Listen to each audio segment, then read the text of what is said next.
Hello, everybody. It is Thursday, and this is the pre-show. I'm here with Stacey. Hello. Hello. Bonjour. Bonjourne.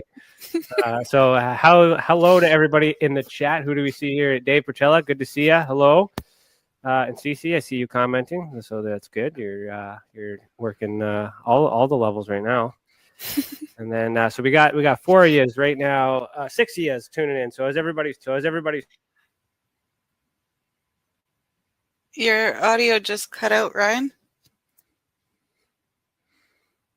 Ryan, you're on mute.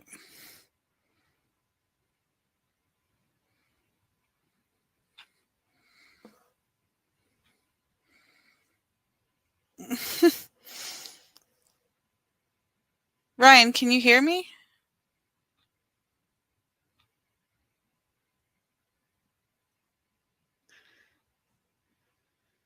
Oh, my mic turned off. Why did my mic turn off? Could you hear me? I was trying to... Can you hear me, Cece? Yeah, I can hear you now. Hello. Yeah.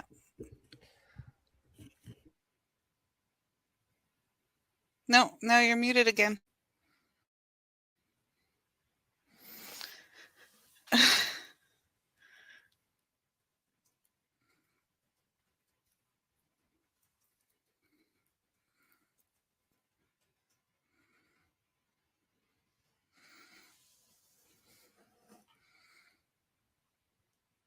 Okay, can you hear me now? Is that good? Yes. Can you hear me? Let me know if you can hear me. That's why we do this. Yes. All right. So that was our pre-show because we have technical difficulties, but we're going to head into the show. So we'll see you in a little bit here in just a few short minutes. All right.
Tonight we will go deep into the realm of the unknown and question everything as we search for the truth. We will explore the possibility of countless phenomena within the ultra spectrum, and together we will learn that it is all connected. This podcast is brought to you by the Experiencer Support Association, and it is a live stream broadcast. If you have a question, send me a super chat or become a YouTube member. This podcast is brought to you by the Experiencer Support Association. Take a seat, relax, get ready, and welcome to Beyond the Tinfoil Hat.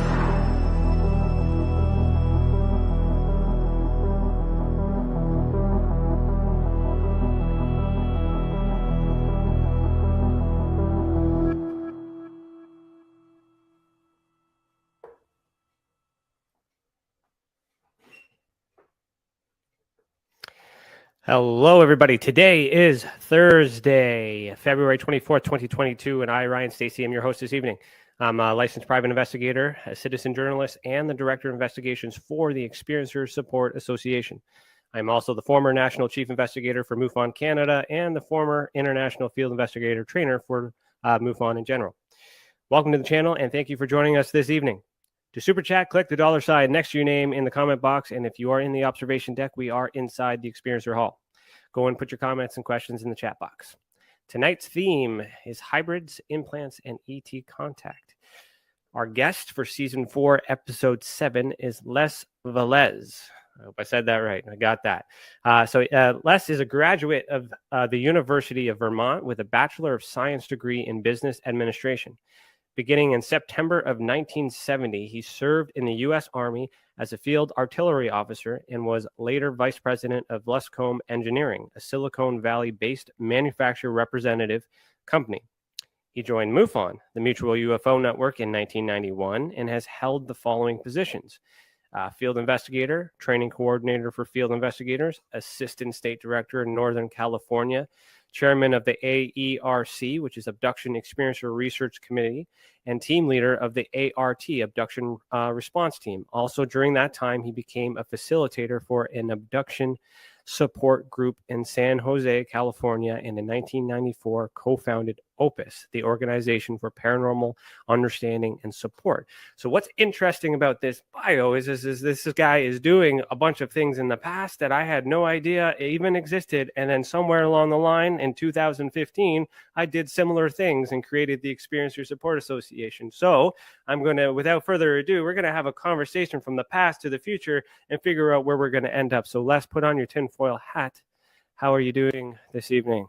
Good. Thank you for having me, Ryan. Look forward to our conversation. Yeah, no, it's great to be here. I apologize to everybody for the pre-show for that little mishap there. I don't know what happened. There's always a lot of energy and technical issues when I'm excited. So I was really excited for this show. So I'm assuming that's what's going on. So, like Les, the first place that I want to go, obviously, I think we have similar lifestyles.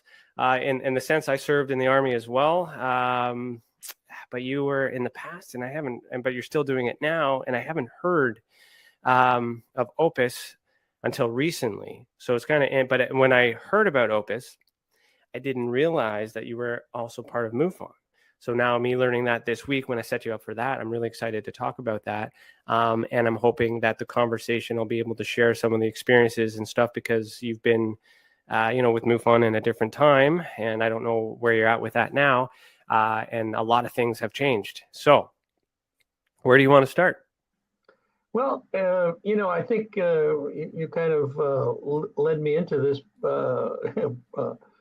avenue to explain a little bit about the past, and then we'll go into the future. Okay.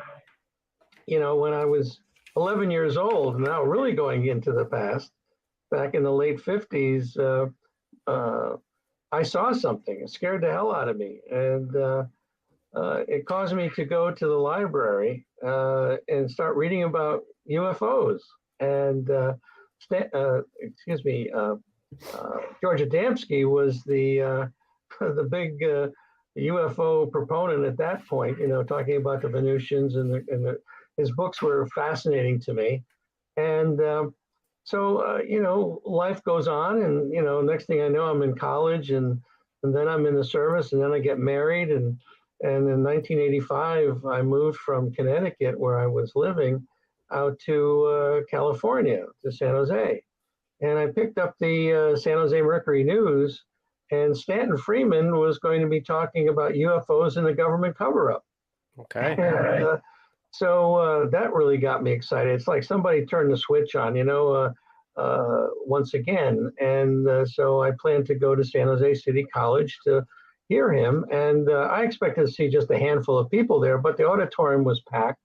He did one of his inimitable lectures, and I came out of there really juiced and ready to, rock and roll. And MUFON happened to have a table in the foyer. And so I found out that they had a monthly journal, and I started to get the journal.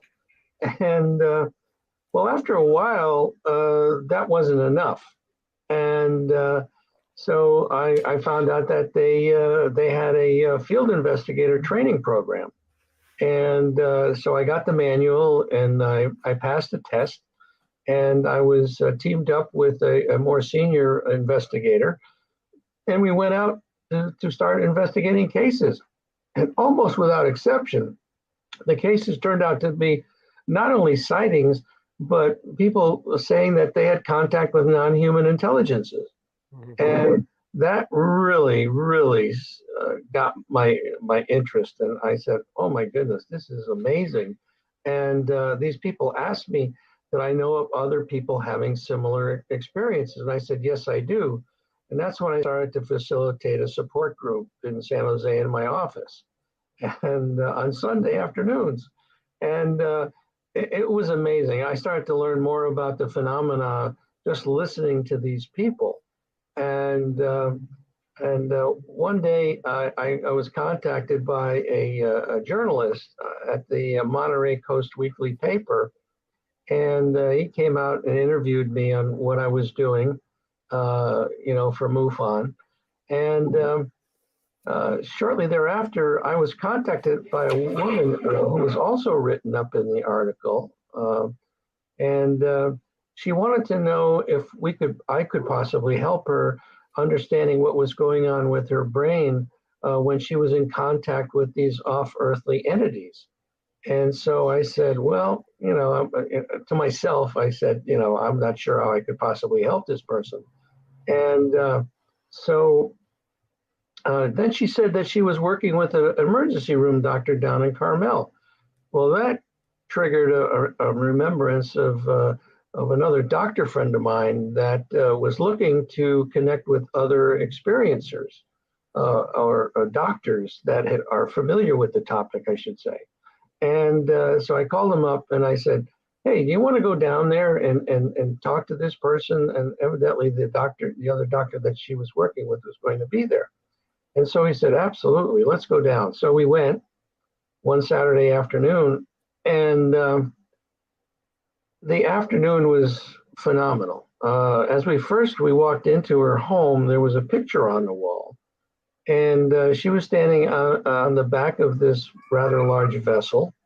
And I said, what's this all about? She says, oh, I was helping some treasure hunters down in the Caribbean. And I said, really? How are you doing that? And she said, well, I was in contact with the captain of the galleon that had gone down. So that started the afternoon. And came to find out that she had a near-death experience. And afterwards, she became extremely psychic and was in contact with numerous off-earthly entities. And so the afternoon even progressed into more wild areas with the fact that she started to tell us about us individually, certain things about us that there was no possible way that she could know. I didn't know her from Adam, and neither did my doctor friend. So that afternoon, we came away from that experience and said, how can we possibly help people like this? And so the idea of setting up a nonprofit organization came about. And in 1994, we finally put together OPUS, the Organization for Paranormal Understanding and Support. And our mission, simply put, was to help people having paranormal experiences. Now, it wasn't only relegated to the abduction phenomena.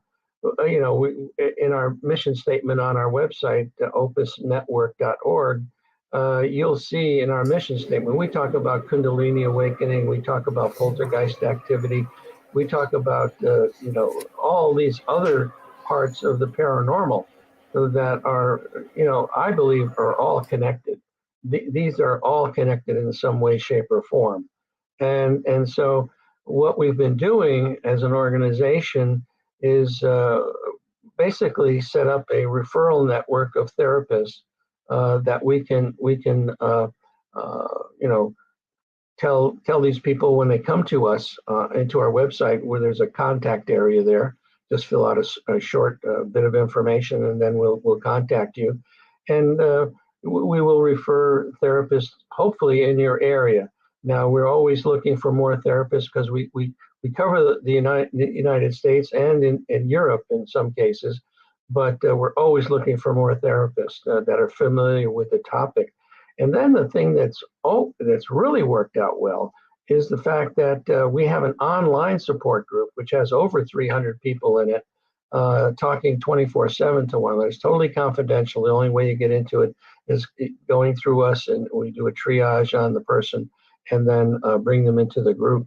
And so this has turned out to be so helpful for these people.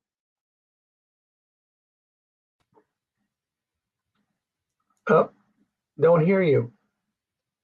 I really do appreciate all that you've done.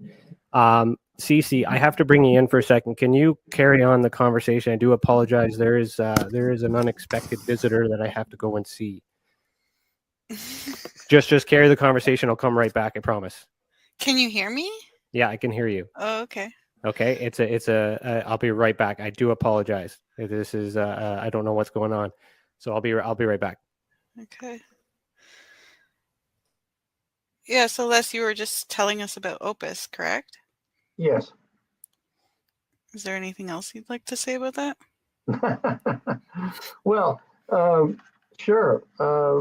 One of the things, you know, as a nonprofit organization, we are, you know, dependent upon donations. But more recently, I wrote a book called The Unknown Other and the Existential Proposition of Alien Contact.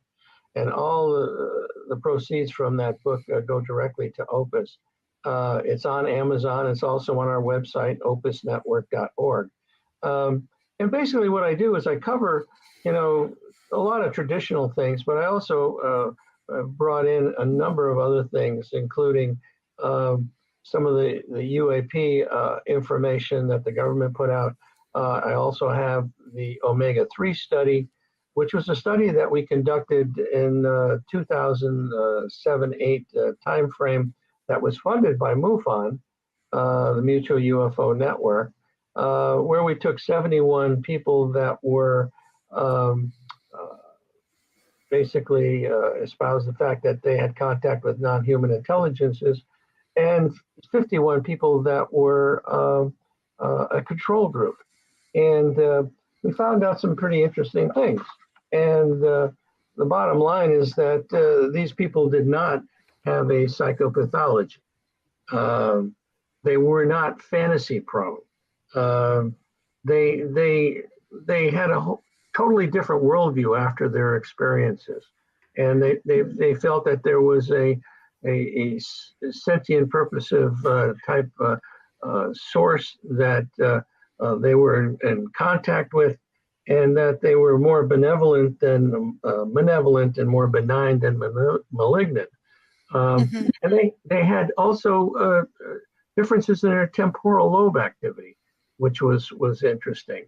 So, you know, and right now I'm in the process with a psychologist friend of mine who was involved with the Free Study, Russell Scalpone, that we've gone out to therapists with a short survey and to find out what they have found to be something that has been helpful to the experiencer and the way they're treated.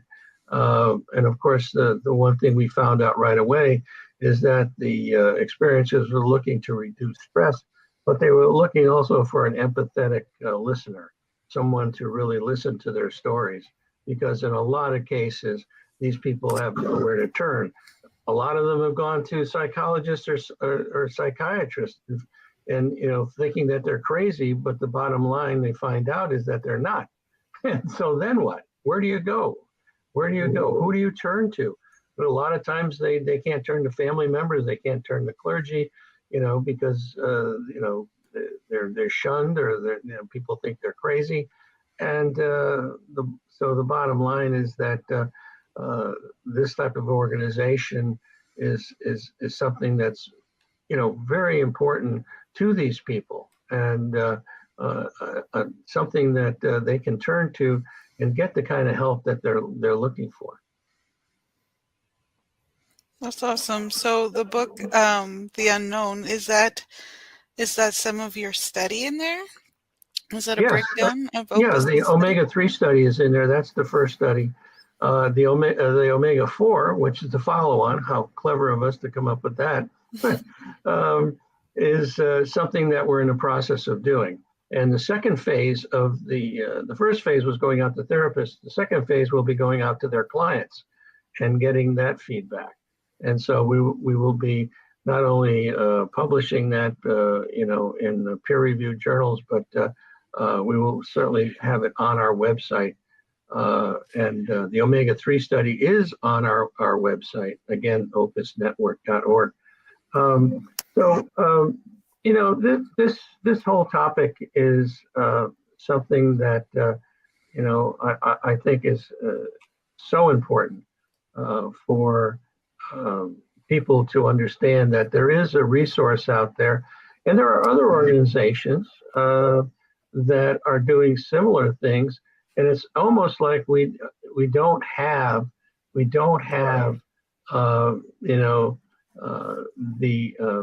the word out as well as we should or can, and we're trying to assess that and how we do go out, and I'm doing shows like this to talk about the organization and what we do, and we have some pretty interesting people involved. Linda Moulton Howe is on our advisory board. Melinda Leslie is on our advisory board.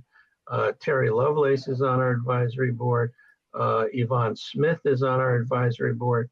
Yeah, these are our board members right now. Geraldine Orozco. So we are blessed to, having these great people with us, and we are, constantly looking for more. Russell Scalpone is our newest board member, and so we're really pleased. And here's the list of the board members that we have right now. And in the beginning, when we got started, we had Bud Hopkins on our advisory board, David Jacobs on our advisory board.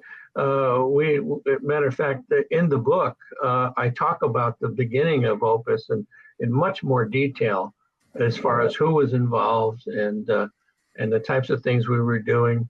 And then I go into the physical aspects of the abduction, the psychological aspects of it. And I have about 25 stories from people in our support group that have talked about their experiences, I should say, and the things that they have, found out, gained from these experiences. I do have a question. Cece, thank you for stepping in. I do apologize for that. Someone, the police showed up and it was the wrong address. So my cameras went off and my wife's downstairs and I see that there's police officers showing up. So I had to run downstairs to figure out what the heck that was all about in the middle of that. But it turns out it was the wrong address. So I apologize for that. But thank you for stepping in. You can stay in if you want. My question for you, Les, is I feel this. This is I can't say the exact same reason, but it's along the same path that I had with MUFON. Is it started with UFOs, and then you get involved and you realize it's a lot bigger. There's a lot more out there. It's a lot more intricate, and you really need to tackle it from many different angles. So does MUFON, like, maybe I missed this when I went downstairs and I came back up, but did MUFON at all assist with OPUS, or do they help now, or like where did that relationship separate, if it or is it still together? Like, how does that work? Well, okay, that's a good question. In about 2007, I approached James Carrion, who was the international director of MUFON, and I talked to him about the fact that, MUFON has pretty much been a nuts and bolts type organization, and that I thought they were missing the boat on, not investigating, and working with these experiencers and finding out more about what they know.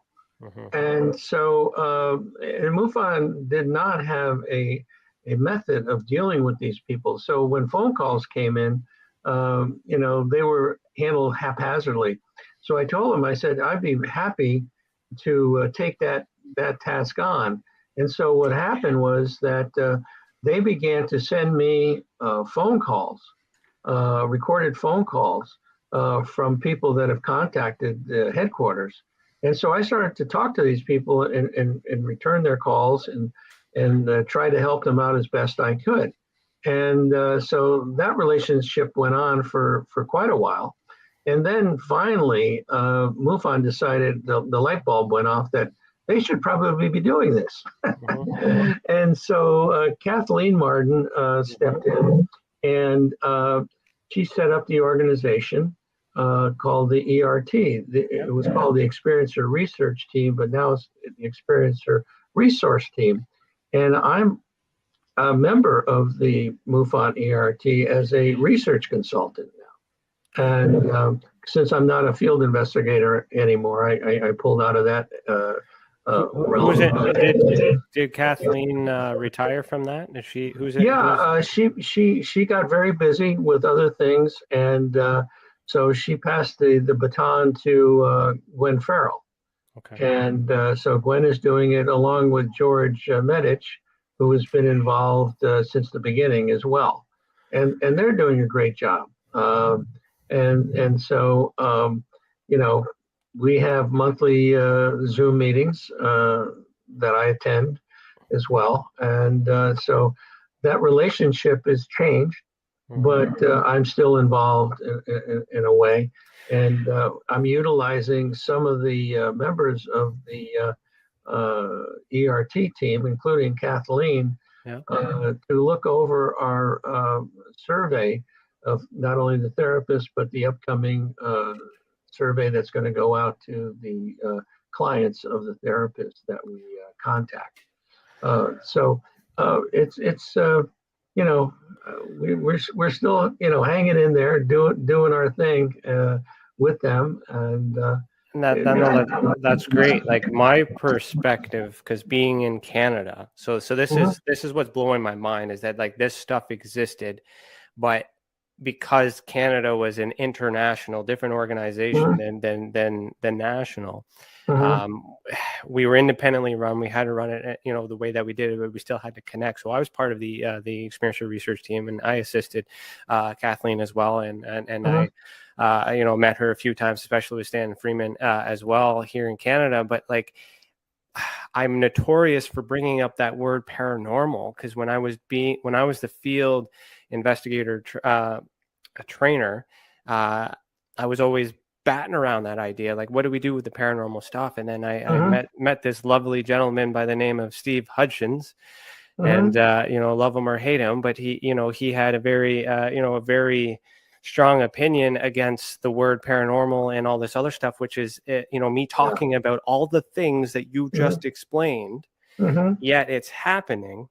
So what ended up happening to me is I gave up and I created my own here in Canada with the whole plan to eventually, have MUFON participate as well in the future, not knowing until now that that it already existed. So my question is why not help us in Canada contribute, or at least make me aware of it at the time that they already had something?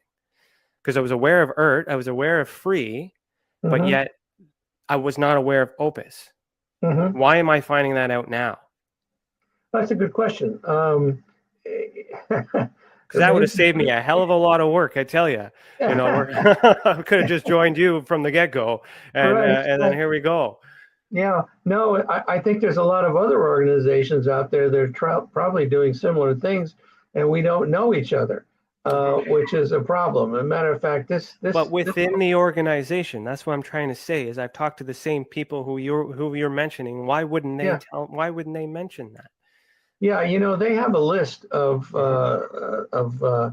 hypnotherapists and support groups in the organization, MUFON A.R.T. And we are listed, OPUS is listed in there as a resource. So, you know, I have no idea. You know, this is the conundrum, I guess, that we all have as far as trying to understand who's doing what to whom, where. And you know, I wish I had an easy answer for that, but I think it's doing things like this, connecting with one another and understanding, oh my God, you've been doing this for years. You know, it's like, that has always been the challenge. Is a lot of us have our own groups, and a lot of us are trying to do our little parts, and we're trying to help experiencers with a variety of experiences or experience, pardon me, and knowledge and understanding.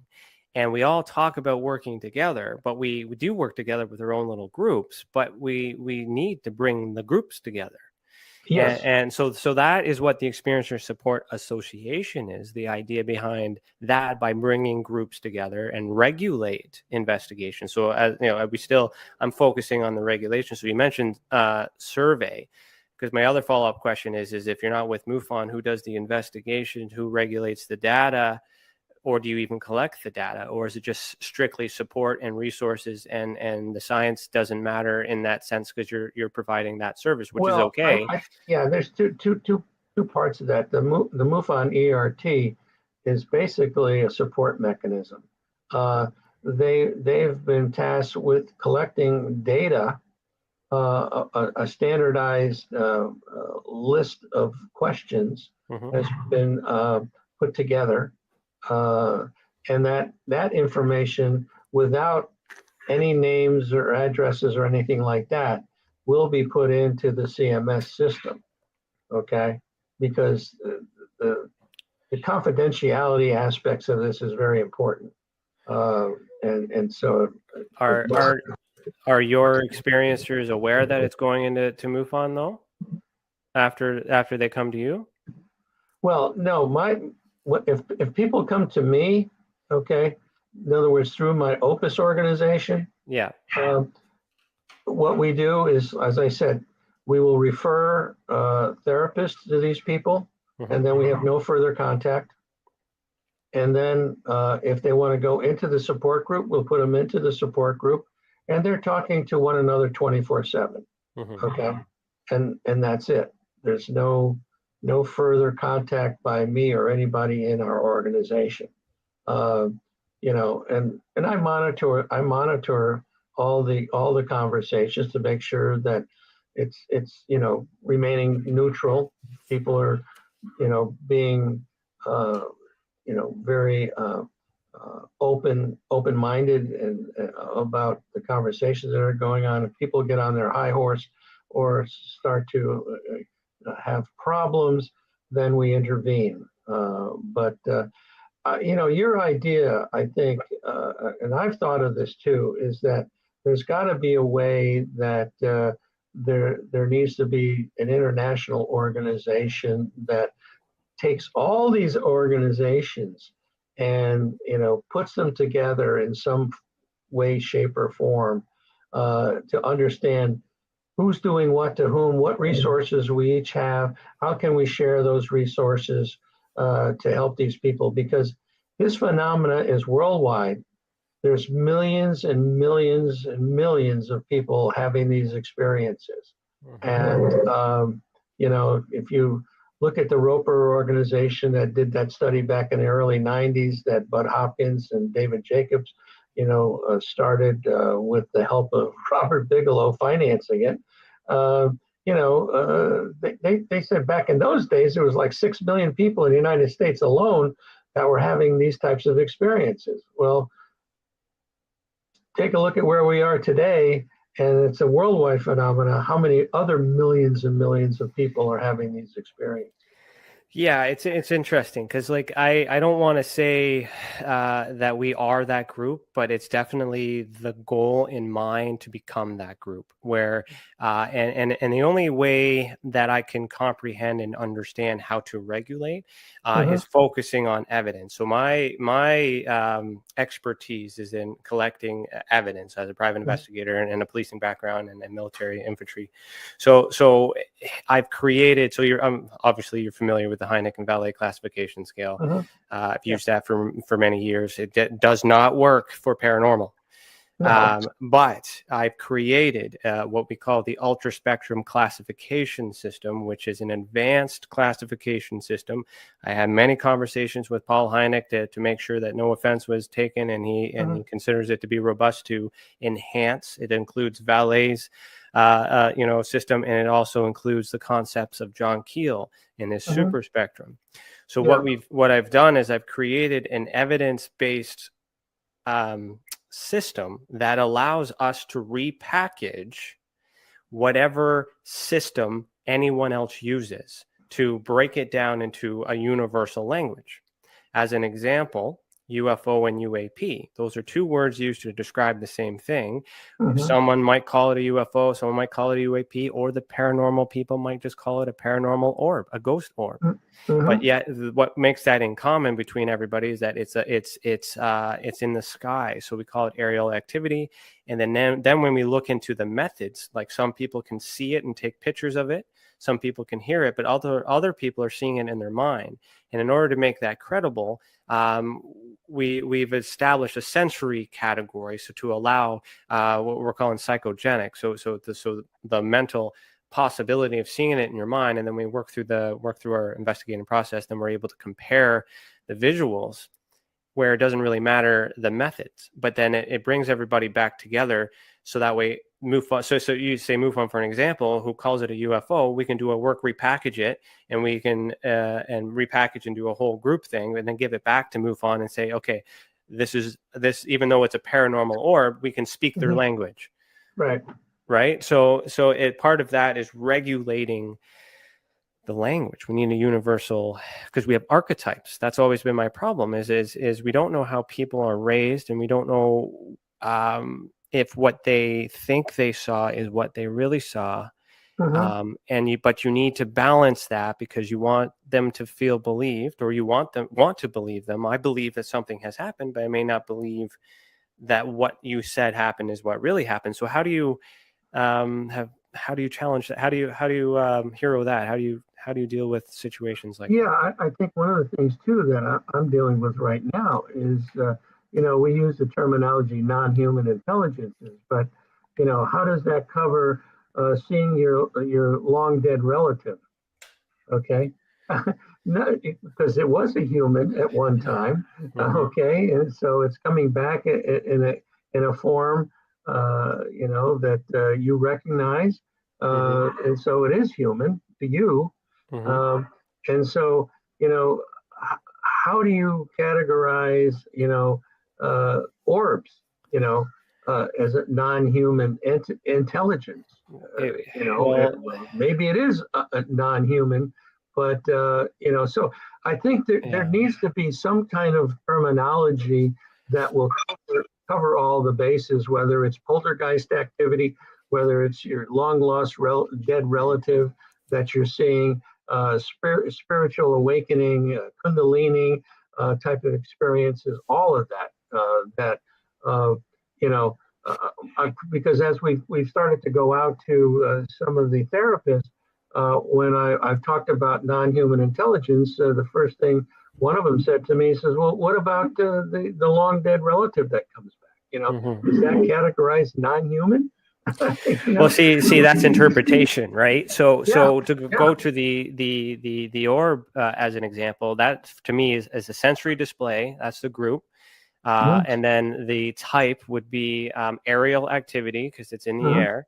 And then the subtype would be light, and because it has characteristics of energy and it's illuminating. So we call that light. Now you could call that same thing UAP, UFO, orb, spirit. You can call it whatever you want. Doesn't matter what you believe or how you raise, but all those people will have to agree or should agree that it's a light in the sky. And one of your senses was able to detect it. Right. With poltergeist, that is objects moving. 9 times out of 10, you don't see any other paranormal activity with it. So with me and my understanding of poltergeist activity, I have a stronger sense of believing that it's human initiated. So we are creating the movement and we believe it to be paranormal based on how we were raised and what we were taught, less than it being something in another dimension. But that I don't want to steal the show on that, but that's kind of like how, but there is a category for that because it's a sensory, it's still paranormal activity. A sensory was displayed because you saw something. So your eyes in this part saw something, but an object moved. Or did you smell something? Or did you hear something? All those paranormal activities can be categorized with senses. And then what we do with the data is we study the experiencer. So what has all these experiences in common is the people. And what we're learning through our data is that they share blood types, they share eye color, they share, belief systems. Like there's a lot that they have in common. And from there, we have a better understanding of why the experiencers are the way that they are. And what that does is helps me in the science end have a higher chance of making contact when I know the right type of people that are able to manipulate what we call the ultra spectrum, which is the ether. So my question to put back to you in your organization, do you have anything like that for your people? And if not, perhaps, and we're live on the spot, but perhaps this might be something we could talk about later on that we could use to assist at helping your people as well.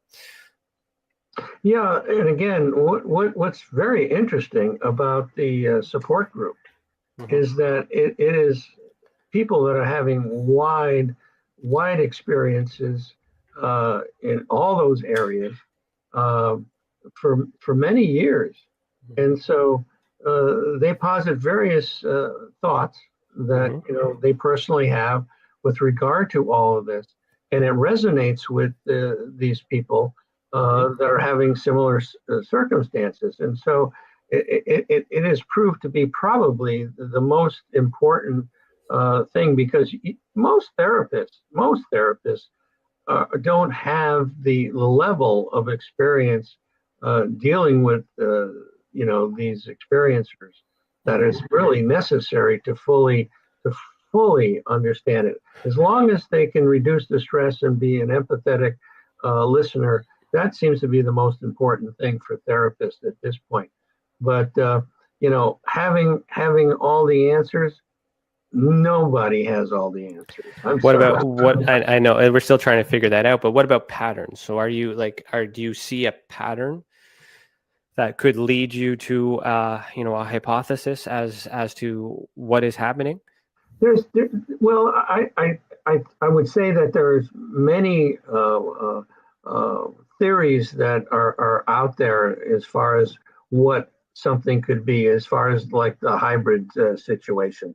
Is that something that the aliens are doing because they're going to eventually take over the planet? And that I posit some of that in the book, the existential proposition of alien contact. I mean, this could be something that is in process right now because there's supposedly, millions of hybrids out there that look like you and I. You can't tell them apart.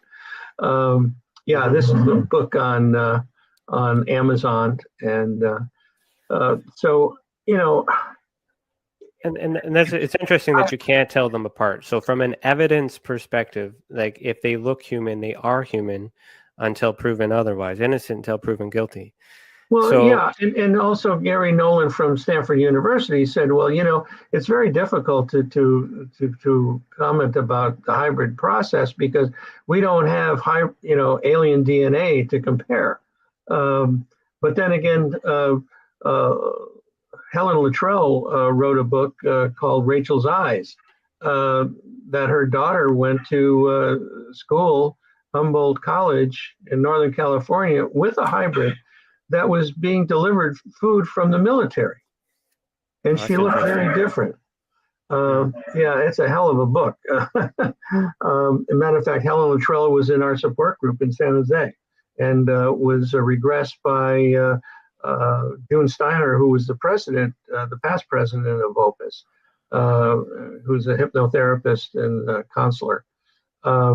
So, or are this hybridization process something that the aliens need to do to help themselves in a way, that they're creating a combination so that they can exist in the future. Yeah. So, how would you characterize a hybrid? So, like you use that word, I use that word, an experiencer might call that word, use that word to explain this. But to you, what criteria needs to be present before you label it a hybrid? Yeah, it is very difficult to characterize supposedly what a hybrid is. I was at the MUFON symposium this past July in Las Vegas, and a woman came up to me and started to tell me about her hybrid children. And Geraldine Orozco, who is one of our board members, who is pretty well known as being a hybrid mother. She has 24 children, supposedly. And so, I mean, you hear these stories, and, the only person that I knew personally that felt that she was a hybrid was Cindy Crawford. And the thing with her was that her organs were in different places inside her body. And that was well known. She had X-rays and all this type of information about that. Now, does that mean she's a hybrid, or is it just because she had some kind of mutation when she was born that created that? I don't have any definitive proof that people are hybrids. There's but people feel. And even David Jacobs now has said in his latest book that they're hybrids, that they look so much like you and me that you don't even want to call them hybrids. They're hybrids, the human part. Yeah. So the challenging parts, especially with that, is we have the term coined, and then we have the term used. And then we have years of people relating to it, and then having something happen to them, either physically or psychologically, and in many different ways of interpreting, whether it's ET or my labs or any other method of intrusion, interpreting it, talking to others who are trying to interpret it, and then getting help from other people trying to understand it. All the more reason to regulate it, or at least on this side. Now, with what's going on the UFO side in America, and the disclosure and all that, with the your department there. Sorry, I don't know the long acronym that they throw out there.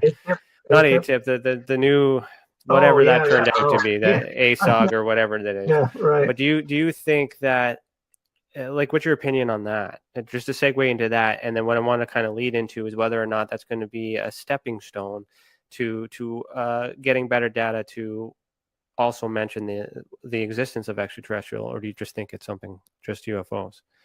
Well, I'm going to back up a little bit and say that in the case of the hybrid, I'm going to put a little bit more into that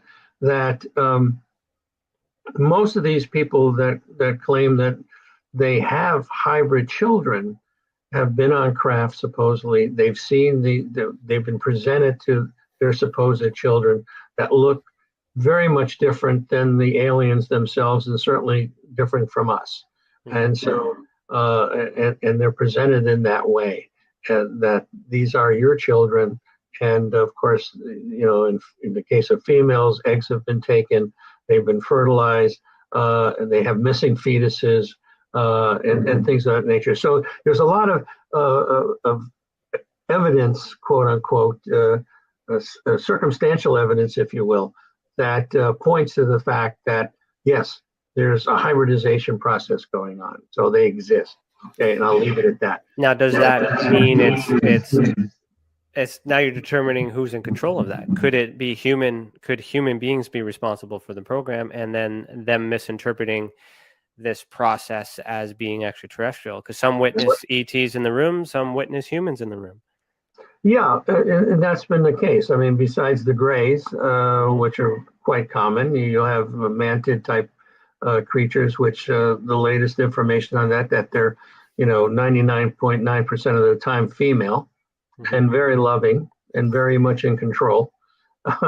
And you'll have the Nordic type people, and then you have military people that also show up in a lot of this. So, and of course, if you believe what Haim Eshed, the Israeli general that came out with his book, talking about the fact, oh yeah, the aliens are here. They have bases on the moon and Mars, and we've been working with them. And but they don't want to make themselves known because the human race is not ready. So, and the problem with that is that comes from a high official that goes all over the place.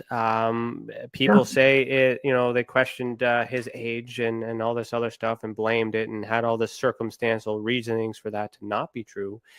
But at the same time, there's a lot of evidence for it to be true, all circumstantial on both sides, but yet no fact in the middle. So, well, it's like, Colonel Corso, the day after Roswell, and I had the honor to meet him in Roswell on the 50th anniversary. And I walked up to him and I asked him, I said, you have a stellar background, and you were in the Eisenhower administration, wonderful credentials. And now you've come out with this book.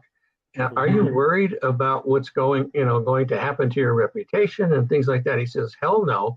He says, our children, our grandchildren need to know that this is happening. Mm-hmm. Yeah, it's logical. I mean, I'm in a different generation as a ufologist, like self, whatever you want to call it, like especially in Canada. I mean, Stan Freeman has passed. Paul Hellyer has passed, and I'm trying to catch up and understand, what they've done, their opinions, and then what's happening in the real world, and then listening to all this other stuff. And who knows, by the time I get up to 80 years and that information that might be divulged to me. And then sure, I write a book and tell everybody the truth. But the book is interesting to us in this small circle. This is a very big family in this community, but it's very small in comparison to those on the outside. And what and the thing is that there's a lot of us inside here that provide a lot of service, a lot of skills, a lot of resources, a lot of a lot of help towards the cause. Yet because the government isn't acknowledging it or doing anything like that, and that still happens with a lot of other causes, in society. So, is this any different than anything else that human beings have taken upon themselves to take care of our people for, as far as a movement goes? And do you think, and if it is different, do you think the government's going to cash in and finally tell us, because they're, at that age too? It's interesting. Again, at the last MUFON symposium in Las Vegas, Nick Pope was the kickoff speaker, if you will, and we were talking about the UAP report that the government came out with, and he said something to the group that, I hope it's either the Russians or the Chinese that have this technology, because we could at least pick up a phone and talk to them. And I came up to him afterwards and I said, you know what, you're really missing the boat, Nick. I said, you know, these experiencers are having telepathic communication with the aliens on an ongoing basis. And so I think, you know, that part of it, you're just missing the boat on that. We can talk to them already. It's happening, folks. So, you know, and I had the opportunity about 2 years ago, before COVID shut everything down, to have lunch with Lou Elizondo. And we had a very nice lunch with him. He was actually there interviewing Terry Lovelace for the show Unidentified, but that never came to fruition for whatever reason. And but we had lunch and we started to talk about various things. And he mentioned the fact that they felt that they understood how these things operate, which to me was a tremendous revelation. And matter of fact, I just literally today, I wrote to him to ask him to appear on, I do a series called the OPUS interview series, that's on our website and also on YouTube. And because I want to talk to him not only about, you know, the nuts and bolts aspects of it, but what's the next step? What's the next step? And yeah, here's some of those interviews. You know, I think the government is already doing this. I mean, I think Kit Green and Gary Nolan have already been talking to experiencers. They understand the fact that there's a difference in their physical brain set up in the caudate putamen area, where there's more connections and they're more psychic. They're more telepathic. And it's generational. They follow families. So I think the government's already talking to them about what's going on, but they haven't come out with it. And I think the first step is that they need to broach the topic. And they said, well, we don't have evidence that it's the aliens, but we don't have evidence that it's not the aliens. And that's the real thing. And I think that's what it is. I think we're dealing with the aliens. You know, if you want to call it the aliens, that's another term that, you know, can be quite. We do have a lot of evidence to prove that the government experiments that way, you know, like in terms of testing the mind and mind control and things like that too, remote viewing technology. So there's a lot of known reasons for it. And I've always, especially with the experiencer phenomenon, with the psychic abilities and making contact, like that's the thing. As far as evidence goes, it's hard to prove that on a case by case. It's hard to bring that into physical evidence. You know, what we do is we're building cases and combining them and doing a compare and contrast. So those types of cases do eventually matter when they're compounded, right? But that'll take some time. So if the extraterrestrials or whoever, if that's who is making contact with us, the evidence would be that we can be communicated with by some sort of method without our control and against our will. So another way that I look at this phenomenon, which is why I'm always leaning towards some sort of human intervention, not saying that aliens doesn't exist or paranormal doesn't exist. I just to look for a who's behind it, who the controller is in a sense. There's a lot more human element behind it, because it's invasion of privacy. It's intrusion, it's abduction. There's a lot of criminal laws that are broken. And if there was a human being responsible behind it, then it would make sense not to confess to that, because then there would be charges that would have to come forward with that. Now, using the E.T. as an excuse, as a cover, is also something that is very quite possible, yet cannot be proven, just as well as anything else. So how do we solve this riddle when we know that we can do it? We have the effort, we're trying, we're not getting the support from the government in the way that we need it, or we're not getting the answers to a point that we believe it, because that's a problem on its own. Not everybody can trust the government with everything. What's the future? Like, where do we go from here? Yeah, I think that first of all, I think that an organization like MUFON, which has been a nuts and bolts type of organization, needs to move on to the more of what the E.R.T is doing and really investigate that aspect of it, because I think the nuts and bolts aspect will be eventually divulged by the government. I think it's going to come out. And how do we understand what the nature of what we're dealing with? Is it extraterrestrial? Is it interdimensional? Is it time travelers? Is it the military? Or is it all the above, which I think it is? I think it can be, relegated to all the above that we're dealing with. I think that there are levels, the military industrial complex, if you will, that Eisenhower talked about, that you need to be wary of, and that's what the government has done. They've put all their secret programs into the industry, the civilian industry, which we can't go after them in FOIA, with FOIA requests. And so is that something we're ever going to be able to understand? It's a real conundrum. The people in power do not want to give up that power, and if they can just keep the lid on all of this, that's what's going to occur until such time that critical mass is reached by all these people that are being abducted, experiencers, and that we wake up one morning and, oh yes, they're here. They've been here.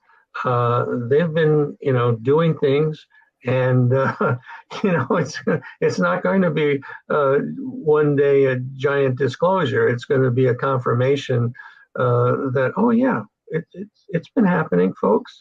They're here. Mm-hmm. No, it's interesting times for sure. So we're going to pause right here, but we'll continue after a message from our sponsors. If you're listening to this audio only version, and you'll have to head over to youtube.com/the Experiencer Support Association so you can see the video that goes with the audio. You are listening to Beyond the Tinfoil Hat, a podcast by the Experiencer Support Association, and we will be right back. It's your business. It's your property. Your assets are worth protecting. Blacklight Investigative and Surveillance Services specializes in patrolling and inspecting residential or commercial property against fire, theft, vandalism, terrorism, and illegal activity. People and buildings are monitored to prevent crime. Keep your property, your people, and your assets safe from threat. Our elite staff are dual licensed private investigators and security guards. Blacklight Investigative and Surveillance Services. Go to blacklightiss.com.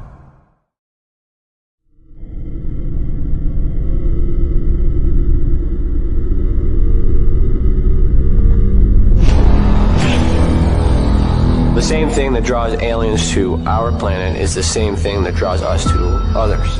Exploration, curiosity, sustainability of life. That's why we go. It would make sense as to why they're visiting here. Travis! Quit playing around, man. Get back here. Travis! The last thing I remember was this numbing shock. Stunning sort of a feeling. Very powerful. Get away from me! I was just out of my mind with fear, just screaming the whole time. It's been theorized that aliens prefer remote areas because they don't want to attract attention. Whatever it is that they're doing, they would want to do that in a less populated area. There are multiple accounts of the same thing from people from all over the world. People that do not know each other, do not live in the same cultures, and they're all looking up, they're all seeing things in the sky. So it would be naive of us to think that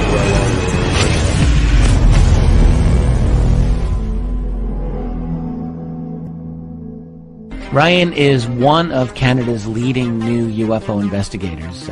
He conducts and oversees UFO investigations on a constant basis and was really taken by his research. He's compiled a tremendous amount of data regarding UFOs in Canada. And just as interesting, he really goes over how UFO investigations are done. And What are some of the mistakes that people make when they submit evidence?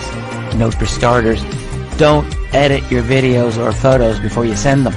If you want to hear more follow-up conversation between Ryan and myself, you can go to richardolanmembers.com, where we have a candid conversation on ufology, the paranormal, and more.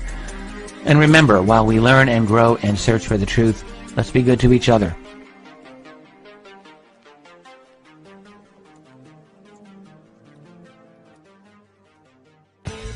Welcome to the Observation Deck, a state-of-the-art, one-of-a-kind virtual platform that takes video conferencing to the next level by using avatars to navigate a campus, just like you would in real life. First, you install the application and design your very own unique avatar. Then you're free to explore the various areas of the campus at any time from anywhere. There's so many areas and activities to choose from on the platform. There's a 1,000-seat auditorium, a large expo hall, a movie theater, a nightclub, an art gallery, and even a beach. Come attend a conference or take a class or hear a lecture. Meet new friends and interact directly with presenters. It's all right here on the incredible Observation Deck campus. Where in the world will you go?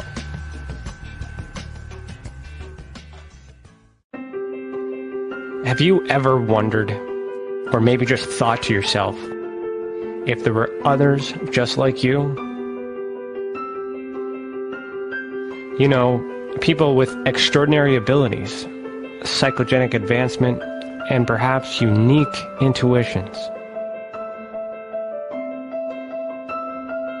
Maybe you just wondered if there were other people who experienced unimaginable, unexplained, or even unusual and paranormal events.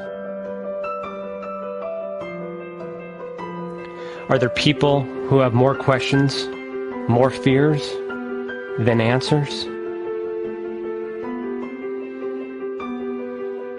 Well, you're not alone.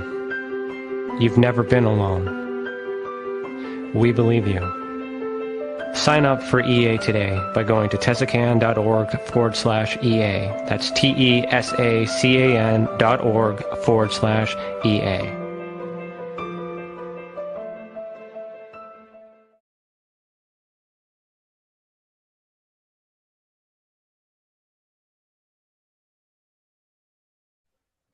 Welcome back. You are listening to Beyond the Tinfoil Hat.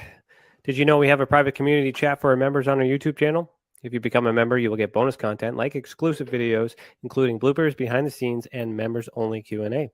Also, if you've ever experienced an unexplained event involving the paranormal, UFOs, extraterrestrials, dogman, or any other paracryptid, head over to tesacan.org/reporting system. Let the others who have already reported be that example that proves that we are making a difference. And if it wasn't for these reports, we would not be able to do what we do. And we thank you. I'll let you know that our website is still being redeveloped. The new site should be, I think, end of March, start of April. So the reporting would be a lot easier for everybody moving forward. So let's get back into it. How you doing? You good? You good for another hour? You hanging in there? Let's rock and roll. Let's rock and roll. All right. So I want to stay on the... Like, this is good. This is well-rounded, and I feel like we can go in a bunch of rounded rabbit holes here.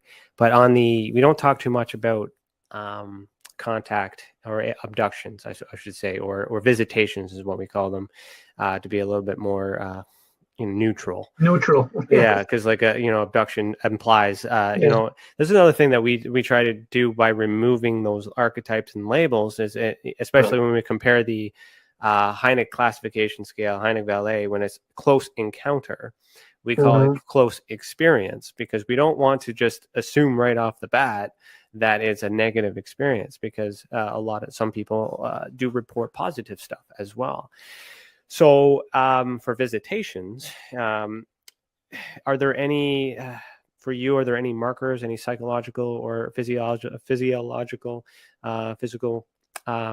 things that you might be able to see or know or pick out to maybe suggest that has happened to an experiencer that may not know? Yeah, I think that one of the probably top things that people talk about is lost or or missing or compressed time that has occurred to them, even while driving in their car. Audible tones before contact occurs. Sudden abnormal silence before a feeling of presence. This has been talked about a lot with cases where, especially when people are outside in the woods or camping or something like that, and the crickets are going crazy, and all of a sudden, bam, nothing, silence. And so people talk about nosebleeds that occur on a frequent basis associated with an abduction. Unusual marks on the body, puncture marks, triangular marks, dots in a triangular pattern, various types of marks on the body, and scars that like surgical type scars that person doesn't understand where it came from, but then they heal abnormally fast. That's another one. Paralysis, reoccurring headaches, eye and vision issues have been noted.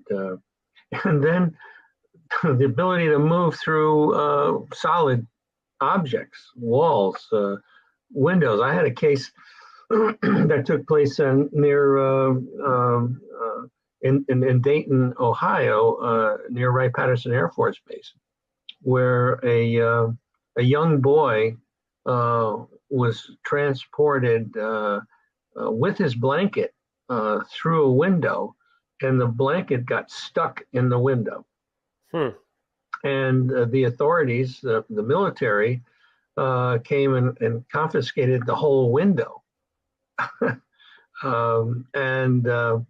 So there's been, oftentimes people talk about it. One of the stories from one of the experiencers in our support group by the name of Adam tells a story that the aliens talk about how they do that process where they basically disassemble you atom by atom and take you through, solid objects and then reassemble you.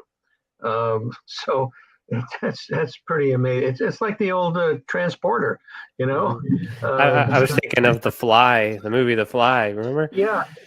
The risk analysis there. You don't want to get merged with some of those molecules. Right. Being taken up in a beam of light is another one that is talked about. Lying on an examination table and being probed. You hear about that. I mentioned missing fetuses, but poltergeist activity in orbs. One of the things that the phase 1 of the Omega-4 study that we're in the process of doing, people have talked about, the therapists have talked about the fact that the grays are the number one thing that people observe, but then they see orbs as the next thing.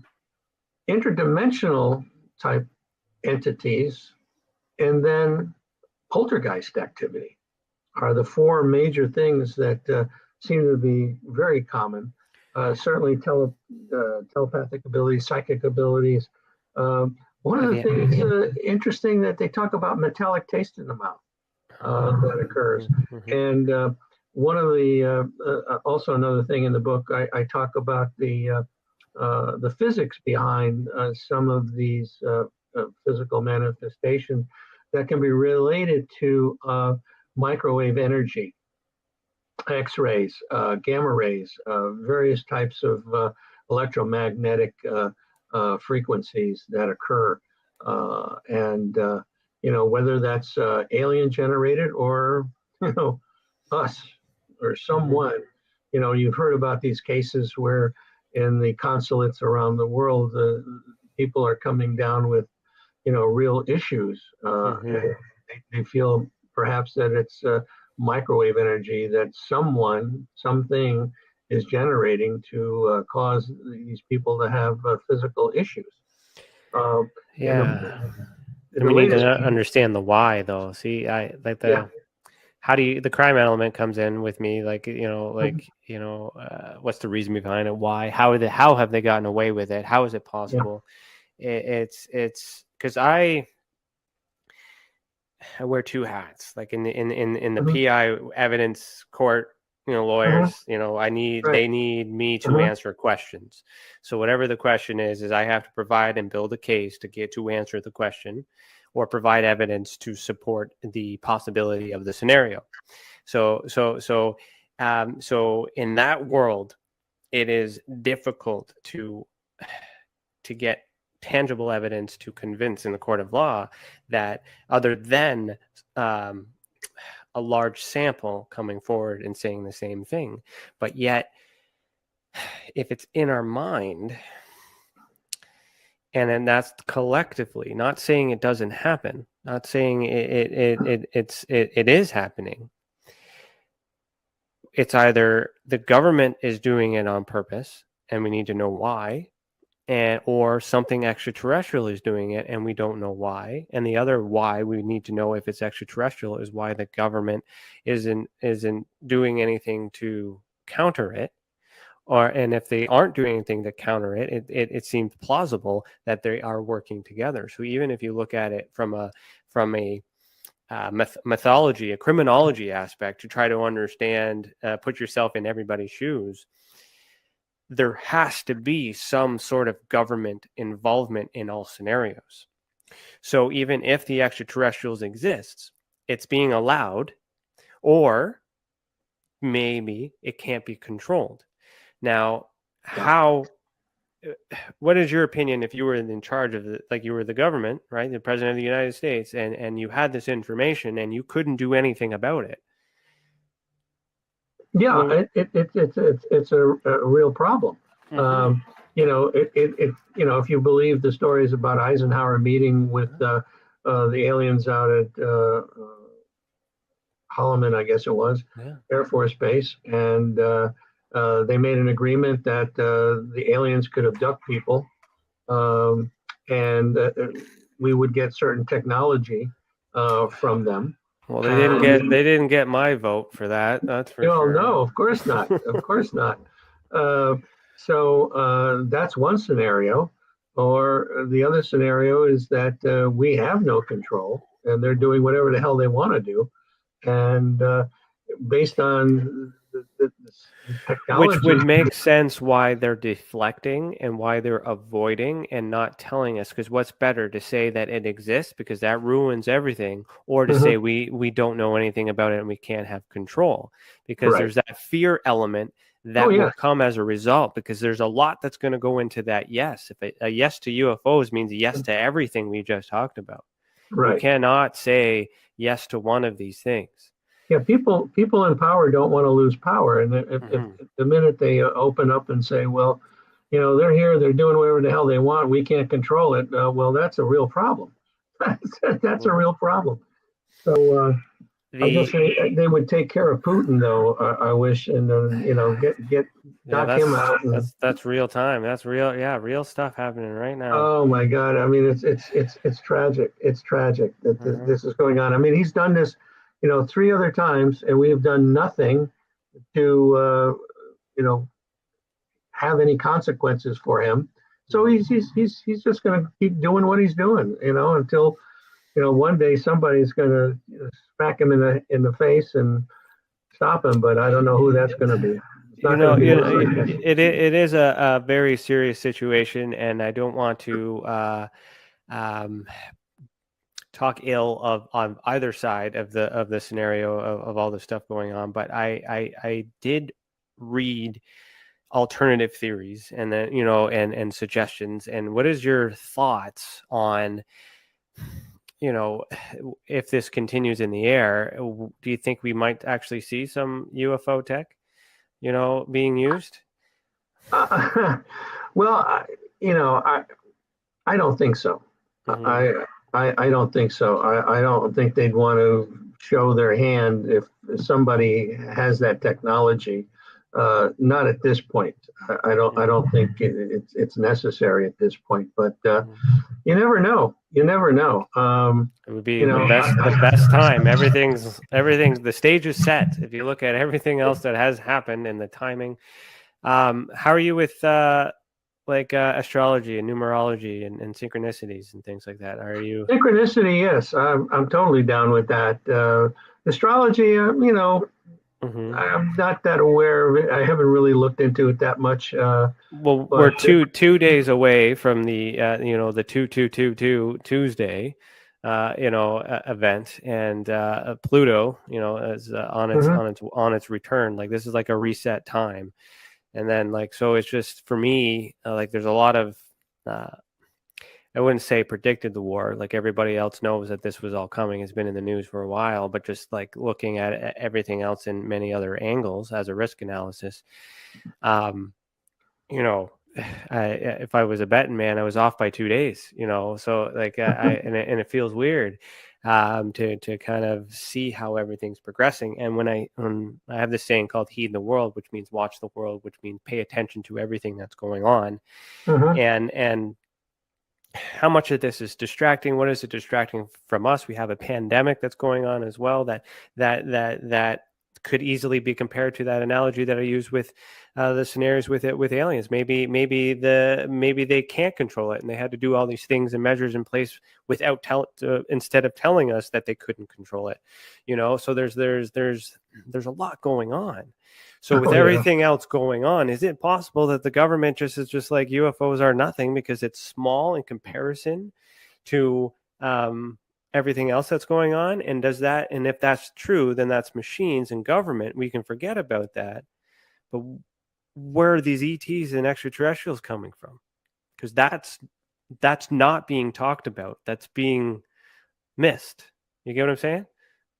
Yeah, I think that there's a conscious dissonance going on in this world that most people We are heavily being distracted right now, heavily, by so yeah. many things. Oh, Mhm. sure.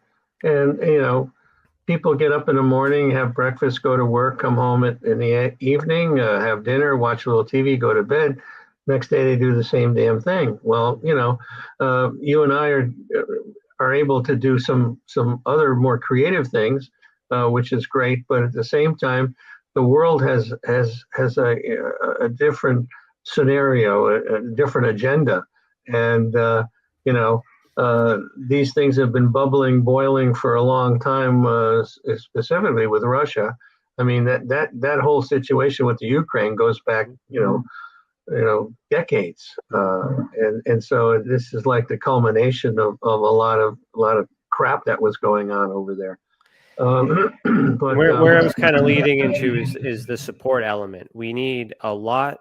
We need a lot of support on all angles. And where I kind of wanted to tie back into is as I appreciate, even though I wasn't aware of the organization during my time and career with MUFON, and I have many theories as to why that may or may not have happened. I'm happy to know that something else existed, because I didn't think anything like that had, at the level that your organization is running.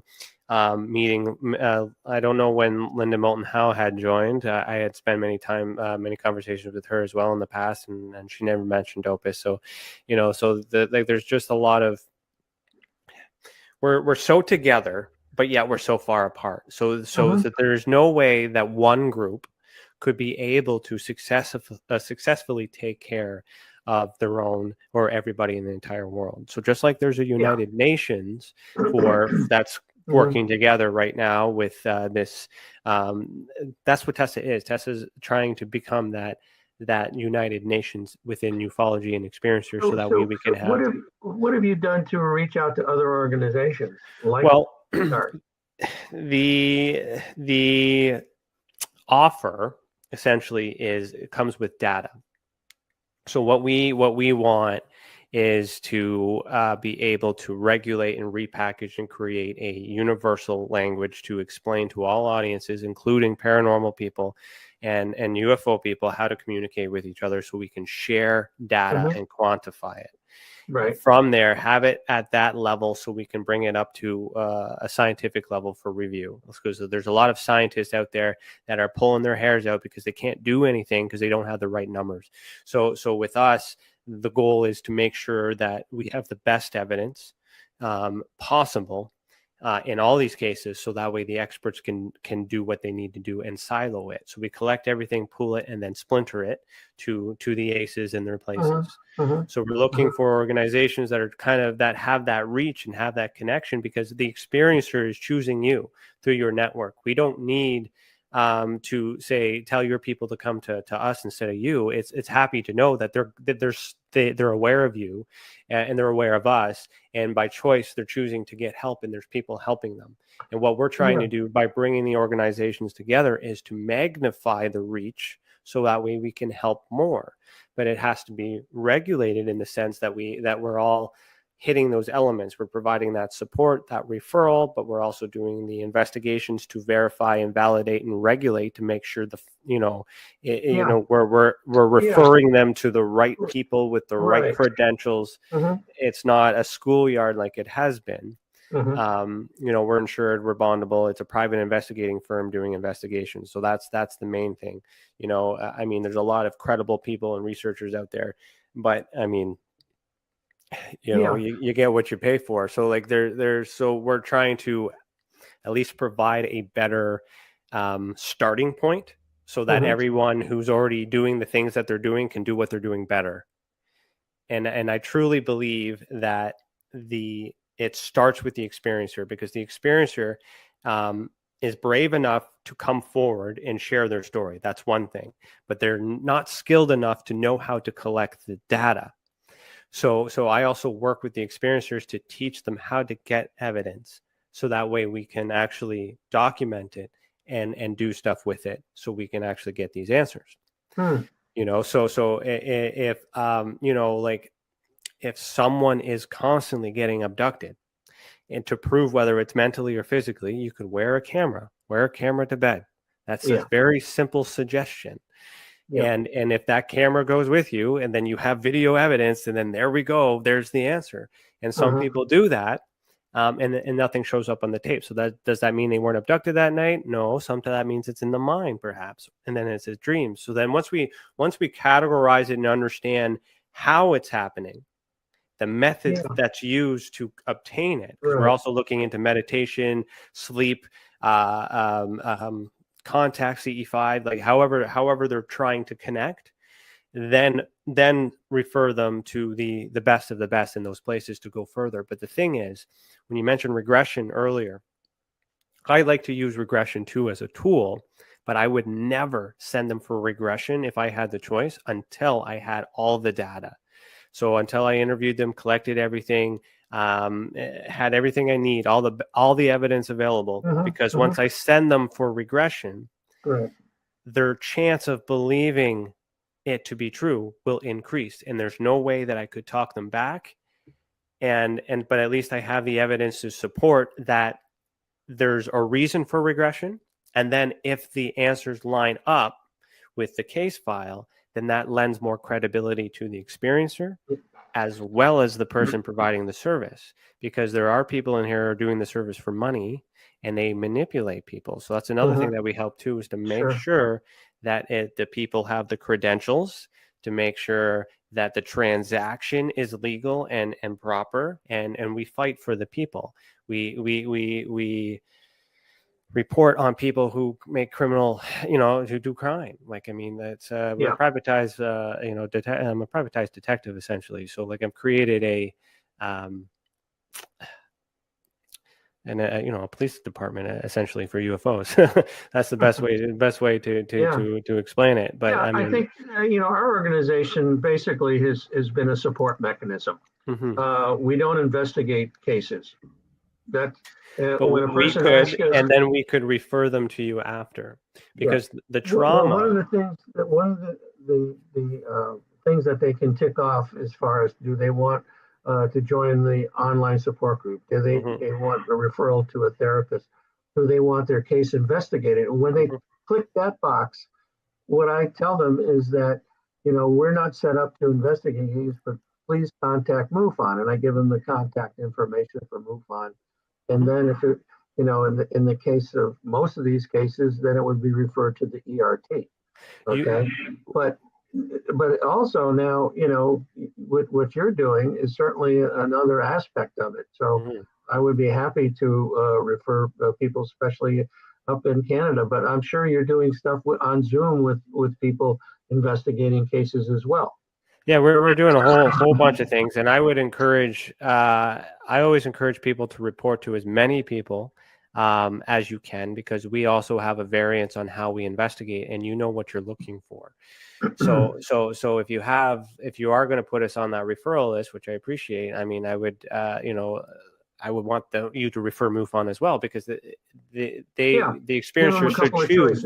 Yeah, the experiencer would be able to look at. They know what they need. They know what they're looking for, and of course, they chose you, right? So the experience. It's good to have multiple resources for that. But what I'm also trying to do is have the network done, so that way, no matter where they went to, that we're able to repackage it. So if somebody reported to MUFON first, then they would let us know that, and then that gives me permission to talk to Dave McDonald, which I do talk to some on a regular basis, to inquire, get permission to contact the state director to share their Form 30 with me, because the experiencer has given me permission to get their investigation.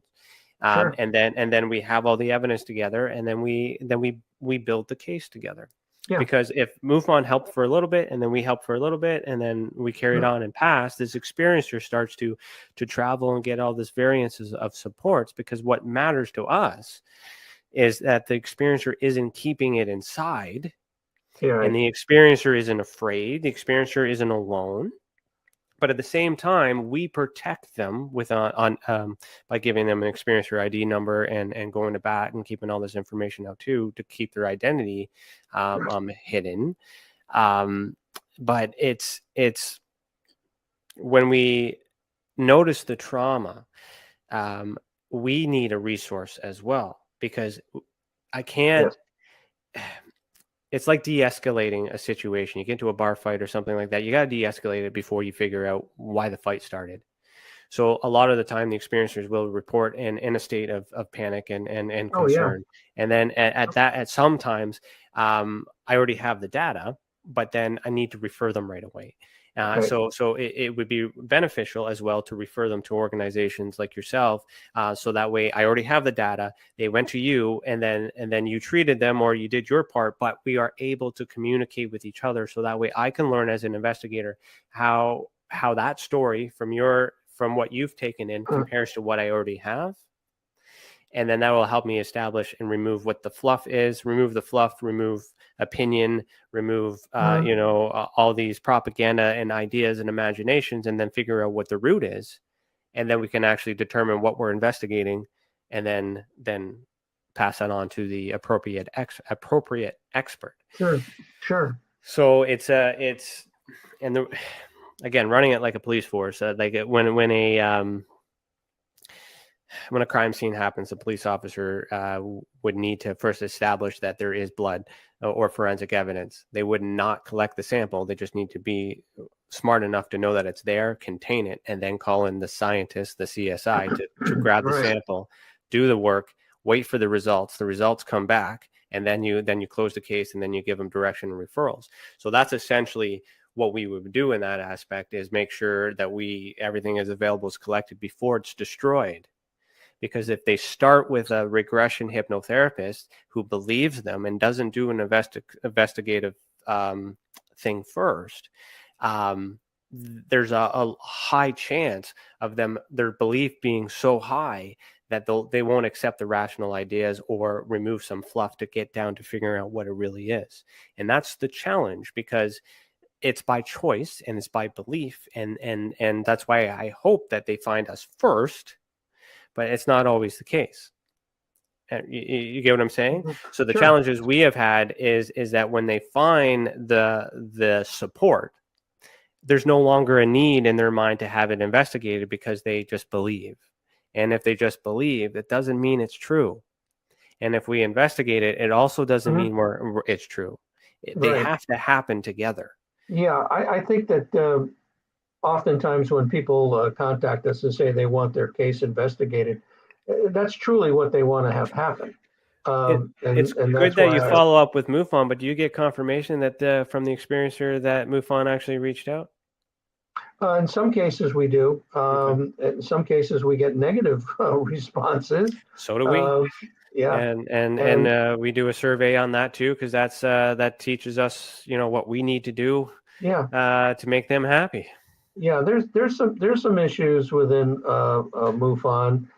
Some field investigators, some state directors even have had issues with the quote unquote the paranormal, and so don't look at it very kindly. But I always tell these people, if you do have a bad experience or people don't get back to you, please let me know, and then we'll follow up and try to do something. And yeah, we're like that as well. And it's the thing is the experiencers, for you experiencers that are listening, and just like, it's your case, it's your experience, it's your event. So you should be selective, you should be picky. And if there are options available, you should report to as many areas as possible that you trust, so you can get a big picture of what is happening with you. Because as we've just, with these three ideas and organizations, we all measure the same thing but different ways. Mm-hmm. And so it's and what we're trying to do is understand all the ways it could be measured and put it all together into one sample, so that way we can understand what's really going on, which is why I keep getting that human element. But we also assist field investigators with MUFON. So a lot of issues that I had as the chief investigator for MUFON and the national, and the directors and whatnot, is our field investigators had numbers. We didn't get names. We did all this work, and there was no names for ourselves. The only time that people heard about what my name was because of Richard Dolan. Richard Dolan saw my work and said, like Richard Dolan and Linda Moulton Howe pulled me into a corner at Alien Cosmic Expo and just said, "You're too good for MUFON. People need to know who your name is." And I ended up going onto a podcast with Richard Dolan, and then that's how that started. It's like, good luck, kid, you're on your own. And then 4 years later, here we are having that conversation. But there's still a lot of field investigators that don't get that credit. And the only way for them to get the credit is by talking to these field investigators and saying, well, you can refer the experiencers to other places because it's their experience. And by me getting an experiencer reporting and letting us know that they've also contacted a third party, so MUFON, here's my case number. If I'm able to get the case through MUFON, I'll be able to get the field investigator, and then I'll be able to work with the field investigator. And then when we publish it, we give credit to the investigator. The investigator gets named because they did the work.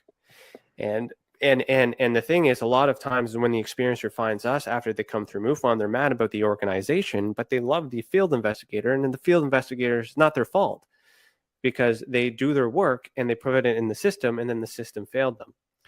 And so we're also trying to help field investigators who are already doing the work to do that work better too, because you've read the manual. I was in the middle of rewriting the manual because there were so many things wrong with it. However, it wasn't financially advisable for them to make changes to the MUFON manual. So I do spend a lot of time teaching field investigators privately, of course, how to get better evidence. And that's where it starts. If the experiencer learns how to collect evidence properly, they will also learn how the cell phone works and why it's a lens flare. If I walk them through it and explain to them to recreate the event instead of me showing up there, they'll see that little light and they'll understand that everything else that they reported was not anomalous. If by spending that extra little time with them on the first case guarantees me a second report in the future, but I will not get that type of report again because they just learned something. So that's another thing that we do is we teach the experiencers who already know to report. They already come in forward. They just don't know how to collect this stuff. And if I teach them to collect it better, and we have a system that regulates it better in a language that's understood universally, we'll have better evidence. What I don't have is loud enough people to take said evidence and make that go around. You get what I'm saying? And it's hard to trust that evidence with a lot of people because there's a lot of drama with associations. There's a lot of cliques and a lot of clubs. There's a lot of ego. There's a lot of egos involved with all of this. Absolutely. But if I could find a way to get that data circulating, then that would be that annex, that would be that funnel where everything will be regulated and systematic, and then everybody can work from it, from one sample, and come to the same conclusion and push that to your politicians and all these things that everybody wants to do. Well, let me ask you a question. If you have like a standard list of questions that you would ask a person, and if so, would that be something that we could put on our site? For instance, if a person, or maybe not even on our site, but just have it as a reference material. If a person says, I'd like to have my case investigated, well, here, you need to fill out this form first, and then we're going to send it to you, and then from there it'll go first. So right now our website's being redone. It's going to be a better, easier reporting system, but essentially it's right here. We can send a link to it. They answer the first question and lets them in, and so it's all there. So you can do a redirect. It's all on the website. I've created that out of conditional logic. So you know how MUFON asks a million questions for a million things? This only asks questions that are relevant to the answers that you provide. It's conditional logic. It also asks it in such a way that by the time you get to the end of it, the experiencer might have solved it for themselves, which means they don't have to hit submit because they already know the answer. Okay. That would be great. I could show you the website, but visually it's blown up so much in the last few years that I'm afraid that I might end up like MUFON being outdated. So I'm getting the website fixed in a way to project the next 50 years of collecting the data, because I don't want to end up in MUFON situation where they can't update the CMS without starting from scratch. And if they start from scratch, they lose all their years of data, and that's a problem for them. So I've caught on. So the last few years have been kind of like, hey, do you think people would be interested in this? Yes, people are interested in this. Okay, here's some science that's interested in this. Oh, we're actually on to something. All right, let's take it to the next level. So with that reporting system will be mobile friendly. We also actually might as well show you, and this is good for our listeners too. We will be taking, once the cases are done, we also do visual evidence database. So you know how MUFON has the UFO stalker? So this is similar idea, except only cases that are unidentified through the process. And it also includes government documents, document stuff, and it's going to be more interactive too. So I also get declassified documents from the Canadian government, and I find the location of where those events take place, and then I do timelines. One of the things that one of the people in our support group, who happens to be Canadian, submitted a report to MUFON, and they put a marker on that tracker in his town, and he called them up and contacted them and said, it's such a small town, I'm afraid people are going to know who you guys are talking about, even though my name is not associated with it. And he tried to get him to change it, but for whatever reason, MUFON does not have the capability of changing anything on that. It's done by an outside organization. It's done automatic. I was working on the CMS too when I was doing the field training. I was trying to change. The funny thing is that the TESA that I have, this program, this code, the system of everything was what I gave to Jan when I was in there to say, this is what you need. This is your problem. It's fixed. You don't have any time. You don't have any money. I made it. I spent it. Take the code. You can have it. Let's help the people. And that didn't happen. So all this is essentially the way that fixes those problems, so that way those things can be avoided. Now with UFO Stalker, I did know that it was automatic. So the information would come in and it would do the ping automatic. And the problem with that is that these cases are not some of these cases have been identified and they can't even remove those. Yeah. And then it alludes that every single one of these cases is something of significance to look at. So for us to challenge that, there's a lot of series of questions that ask consent, like, what do you want us to do with it? We don't ask for permission. We ask what you want. Some people will say a variance of do whatever you want with it. Well, then we'll interpret that. Of course, even if they select, they're okay to have their name known, we still protect that. We're just measuring on the comfortability. How many people are actually comfortable with sharing their info versus how many are not, and we still protect it anyways. When we put the pins in, the experiencers are aware, but it's only on the cases at the end of the year that we can't figure out. So we do everything privately, but then we get together at the end of the year to try to weed everything out, and then we release them to the ones that we just can't figure out. And the hope is that other groups will be able to figure them out for us in future years, because we don't have help right now. But when we get help, we'll start to learn more. But if the experiencer says, contacts us and says take it down or move the pin, well, we can move the pin. It's real easy to do that. The purpose of it, though, is not just for the visual to see. It's also for me when I'm in the field. Once this pandemic is done, I'm going to these hotspots that I see in my work, and I'm building this website to be mobile friendly, so I can just pull out my phone wherever I am and look to see, okay, yeah, there's a case I investigated from here a few years ago, and it's just down the road, so I'm going to go there now. As I'm inputting the data from my own investigations.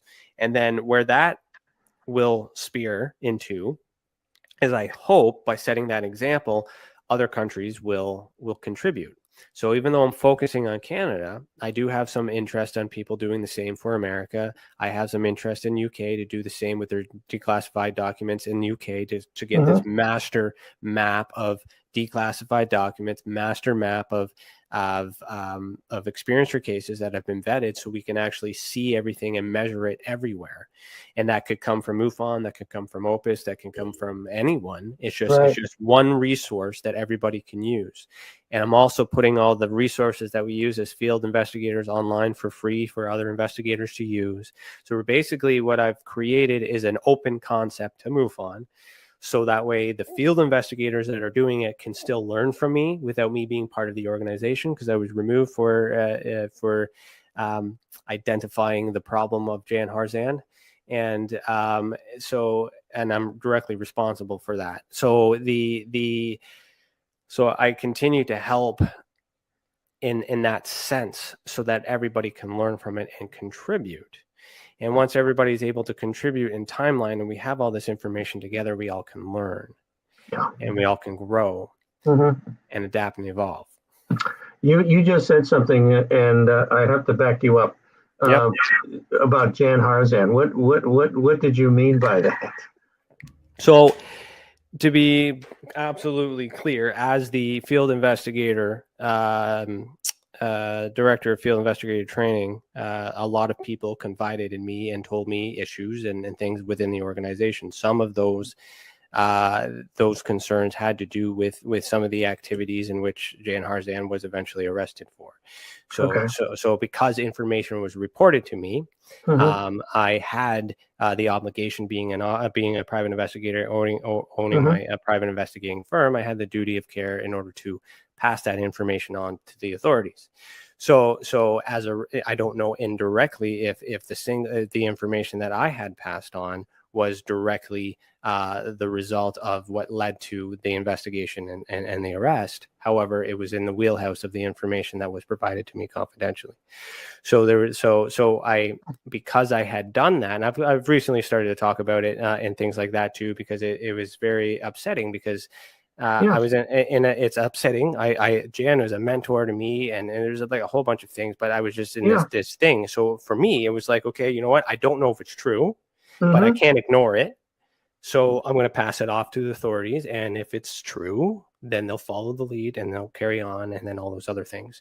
And unfortunately, the organization has taken a hit for that. And as much as I'm talking about the challenges that MUFON has, my whole passion has been able to improve the system in a way that could help the experiencers and also help the field investigators who are trying just as hard as you and I, but not getting the opportunity because there's something in the way.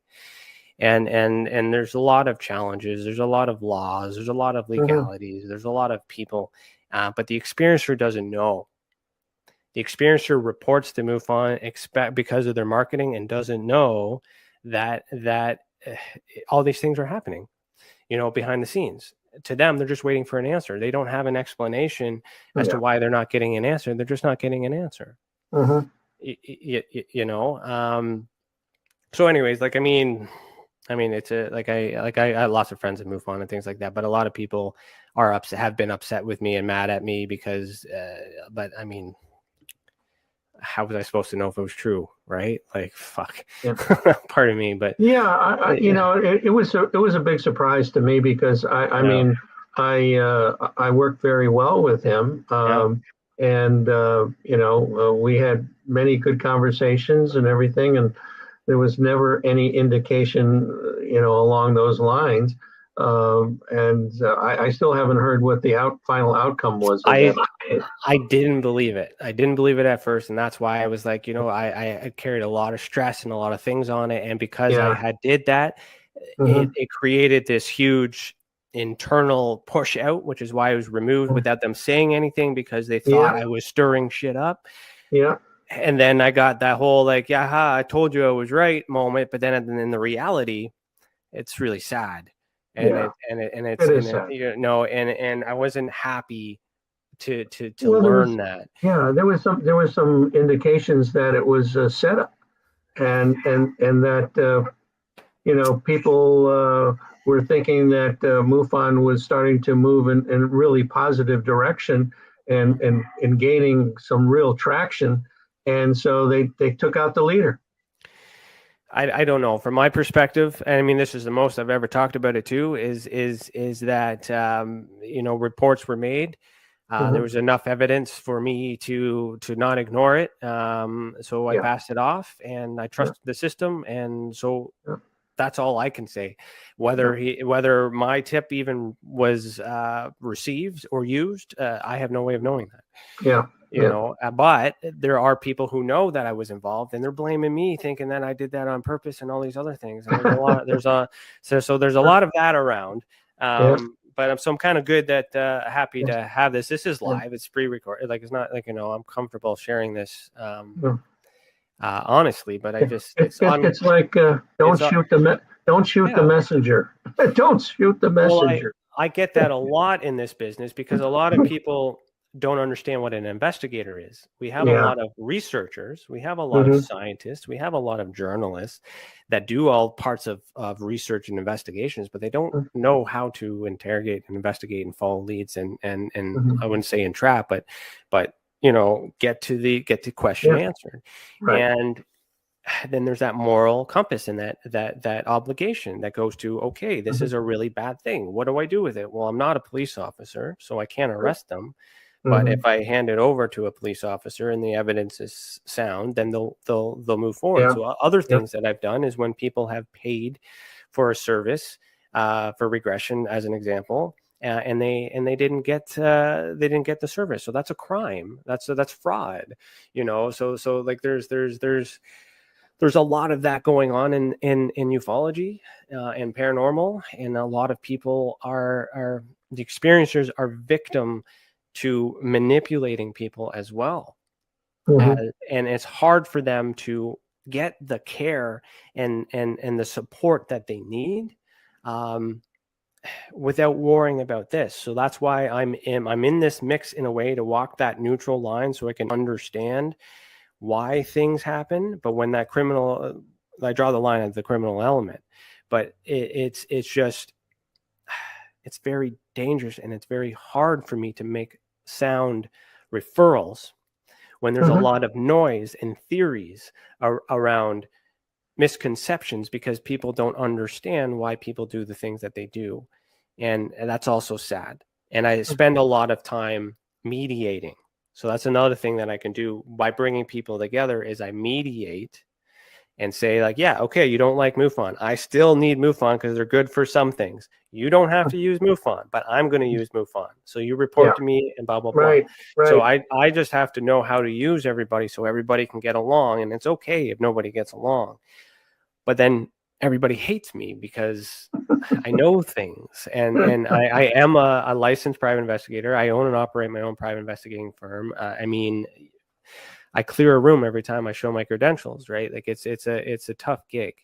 So I'm just giving you a full disclosure. Like I know, I know some of the crew that you're with may or may not have heard those things. So I'm giving you the rub and the being honest, giving you the real, and it's live. I'm giving this to my audience too, man. I've touched on it so many times, but I'm not in this.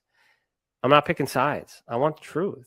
And in order for me to get the truth, I need to trust people, and I need to know whether or not Lou Elizondo is a counterintelligence agent or not. It doesn't matter to me, but I just need to know which one he is so I can make a referral. And until I'm able to determine that, he's not someone I would refer to, because there's not enough evidence either side. I don't hate him, don't love him, but you know, I think you know, like I said, I had that lunch with him, and I think that he's a gentleman of honor. I think he's dedicated to what he's trying to do.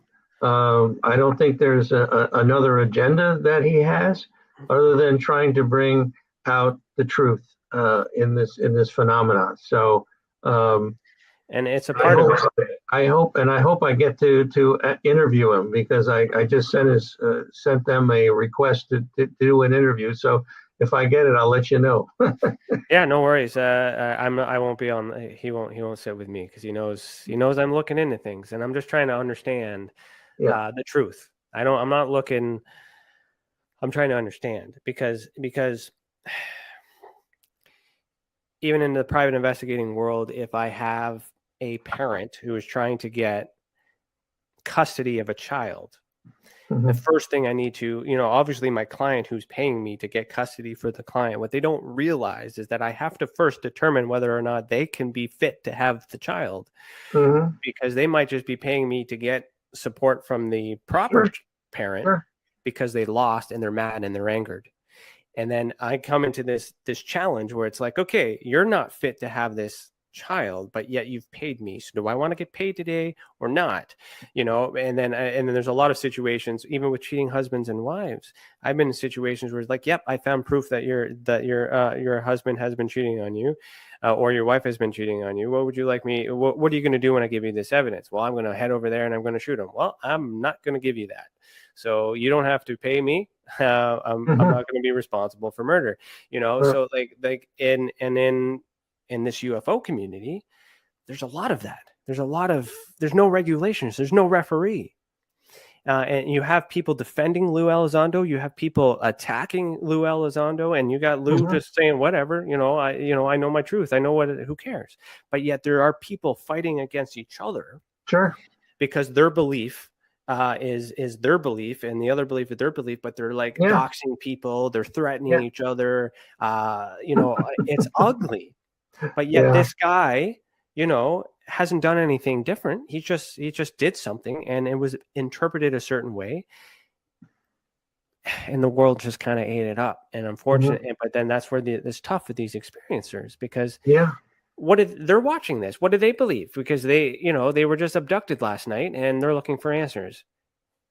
And this is what I have to go to. No wonder, and that's what leads to the depression and the suicide and all these other ugly things that we kind of rabbit holed into, which is also something that Tessa is trying to do is create awareness to prevent that, and which is why we want people to report. So we want them to stay to keep it out, and if they can't make it public, that's okay. That's why I'm here. I'll make it public for you.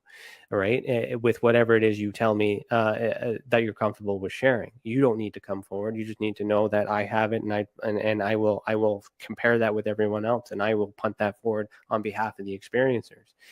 And they know, and they're listening, right? But as soon as they come forward and say, I believe in this, they're subjected to those sides. Those who don't believe it will attack them viciously and insult them. And there's so much crime, and there's so much depression, and there's so much anxiety. So that's what I'm trying to fix. I'm not going to get the answers. I'm just trying to stop the fight.